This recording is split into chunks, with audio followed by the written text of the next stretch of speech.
bisa ya bersabarlah dan jangan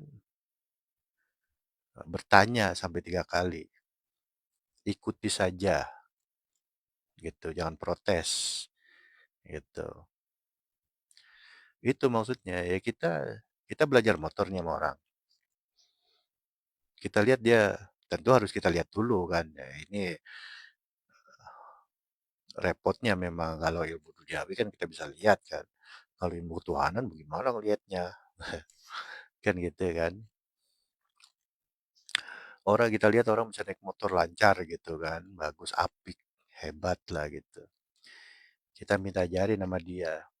Kemudian dia hanya menyampaikan, oh ini caranya, ya, ini gasnya, ini remnya, ini cara ngidupinnya. Apabila ntar lagi bawa motor mati, ini cara ngidupinnya begini dan lain sebagainya. Dikasih tahu item-itemnya aja tuh, part-partnya aja tuh. Selebihnya ya bergerak sendiri. Kita yang belajar motor ini akan masuk dimensi bisa itu tuh luar biasa, melewati teori-teori tadi, melewati clue-clue tadi itu, item-item tadi kita lewati itu. Jadi clue-clue tadi atau item-item tadi itu seperti menyatu dalam diri kita, dalam kebiasaan kita untuk mengendarai motor kan begitu, ya kan? Tiba-tiba bisa jalan, nggak kebayang tadi roda dua, sebelumnya kita nggak kebayang bisa bawa motor roda dua seimbang gitu. Tapi ini bisa ternyata. Oh, ntar kita nemu teori sendiri tuh, dapat ilham lah gitu. Oh, ternyata untuk seimbang, eh, jangan terlalu berhenti lama gitu kan. Apabila mau berhenti agak jalan sedikit, jadi dia nggak jatuh kan gitu kan. Kalau berhenti lama ya tentu dia akan jatuh ke kanan atau ke kiri. Ke kiri lah rata-rata kan. Maka kita akan turunin kaki seperti lampu merah misalkan gitu kan. Nah, itu sensasi-sensasi yang kita dapat dari tahu clue-cluenya tadi tentang belajar kendaraan, ya selebihnya kita praktek saja. Nah, itu maksudnya praktek. Di sini dikatakan oleh Siti Jenar, konsep mursyid tidak dipahami sebagai pembimbing yang langsung memberikan wahyu. Ya iya, belajar motor yang nggak mungkin diboncengin terus gitu kan. Bawa aja motor itu juga bisa sendiri. Si pembimbing ini yang ngajarin kita motor itu hanya mengawasi aja tuh. Ya, kita ntar jatuh atau gimana. Itu kan hal biasa dalam belajar kan. Gitu.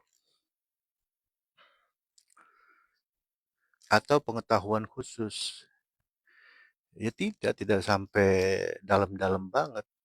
Hanya ngasih clue-cluenya aja sama kayak tadi ya, orang ngajarin kita itu bisa motor, ini gasnya, ini remnya, ini cara nyalain atau hidupin motornya, eee, bahkan sampai lebih detail lagi, ini apa, ukuran bensinnya misalkan, yang digital itu tinggal berapa kotak, kalau udah kedip-kedip tinggal satu kotak tuh, kalau udah kedip-kedip ya harus isi bensin, biar nanti kalau mati kita yang nggak tahu apa-apa tentang motor mengira rusak, koslet motornya,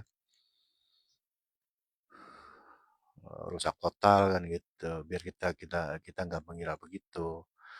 Nah, dan lain sebagainya kan. Hanya itu clue-cluenya aja. Selebihnya kita tahu sendiri masuk ke dimensi bisa motor gitu ya. Kan tanpa diajari selebihnya kan. Gitu maksudnya. Sama kayak belajar masak juga gitu kan. Misalkan untuk masak apa nih? Nah, bahannya ini. Nah, disatukan ukurannya segini, segini, segini, segini, selebihnya praktek. Nah, dari praktek itu digerojok ilmu masak itu. Oh, ini keasinan, oh ini kurang asin, oh ini macam-macam ntar itu. Digerojok sendiri dari praktek masak gitu. Ya, ini maksudnya si Dijenar tuh begitu. Nggak berlebihan, ini langsung lompat kepada pembimbing yang membantu manusia untuk mencapai kesatuan dengan Tuhan. Ya kalau kita pahami, tuh kaget kita kan, waduh, menyatu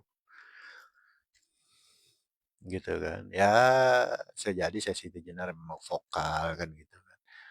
Diberi ya kalau udah seperti ini biasanya memang diberi apa bahasanya ya. Kalau memang sudah sampai beneran itu ya memang Allah sendiri yang nyuruh gitu. Ya, seperti itu ya gambarannya. Jadi ah, konsep mursyid tidak dipahami sebagai pembimbing yang langsung memberikan wahyu atau pengetahuan khusus. Ia tidak ikut campur dalam hal murid menerima ilham-ilham atau ilmu laduni dari Allah, gampangnya begitu.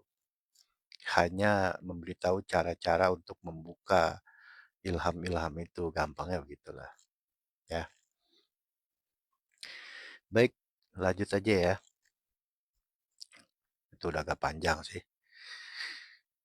Berikut penjelasan lebih rinci. Manunggaling Kaulo Gusti Allah ini dipaparin di sini ya. Ajaran utama Syekh Siti Jenar itu menekankan kesatuan atau persatuan antara hamba Kaulo dengan Tuhan Gusti. Konsep ini dipahami sebagai pemahaman bahwa Tuhan adalah tempat kembalinya semua makhluk dan bahwa pada hakikatnya hamba dan Tuhan adalah satu kesatuan.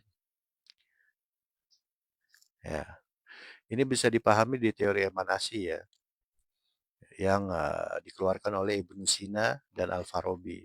Ya, silakan dicari sendiri ya, atau nanti akan saya bawakan di video khusus ya.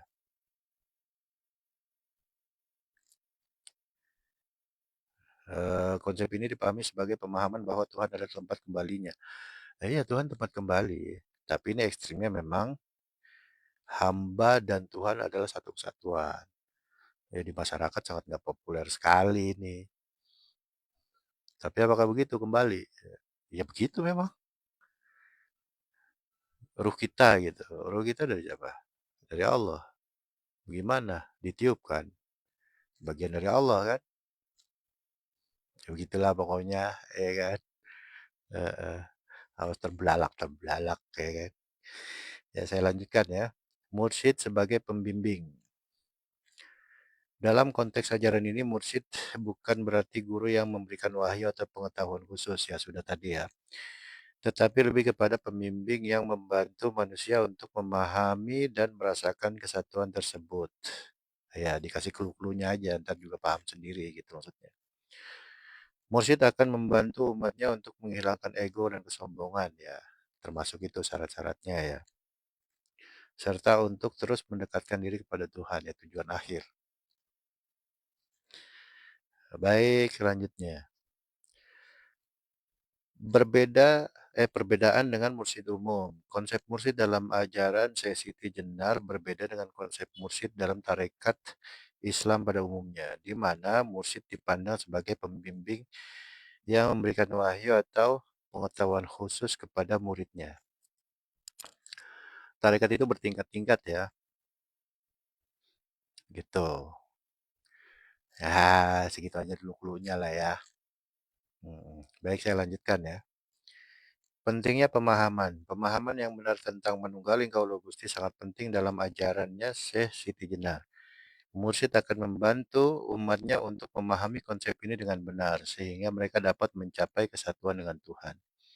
Ekstrim memang langsung ke situ aja, menyatu dengan Tuhan, menyatu dengan Tuhan, menyatu dengan Tuhan. Itu. Ya bukan itunya ya, bahasa gampangnya ya awaludin marifatullah, awal mula beragama itu kenal kepada Allah. Kita tuh harus beragama, harus teratur dunia akhirat kita kan gitu. Ya caranya kenal dulu sama yang menciptakan semuanya. Gampangnya tuh begitu. Cuman kalau konsep Sesi Jenar, saya nggak tahu ya ini dipopulerkan oleh siapa, apa oleh Sesi Jenar sendiri. Kesatuan dengan Tuhan, kesatuan dengan Tuhan, kesatuan dengan Tuhan, Tuhan gitu kan. apa sih bahasa Arabnya tuh, wahdatul wujud. Wah, tapi kalau kita paham konsep emanasi mah yang begini biasa aja.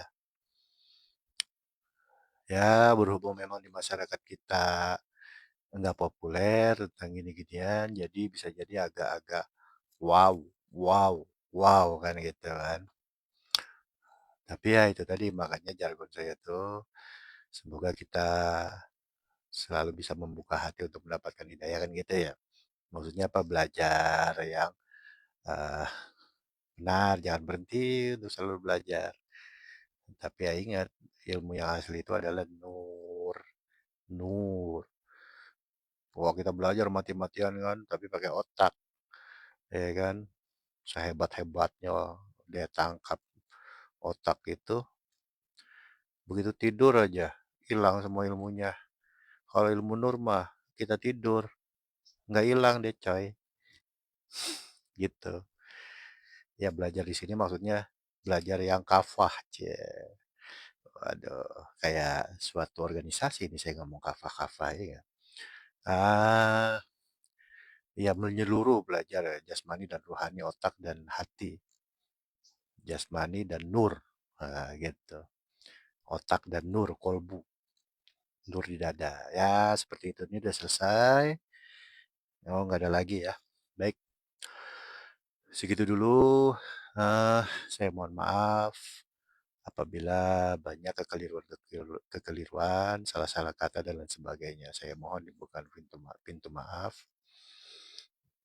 Salam bahagia, jangan lupa untuk selalu bisa bahagia dalam kondisi kita apapun ya. Kemudian jangan lupa untuk selalu mengejar petunjuk dari Allah. Ya, baik. Ilahi anta maksudi wa ridhaka matlubi. Wassalamualaikum warahmatullahi wabarakatuh.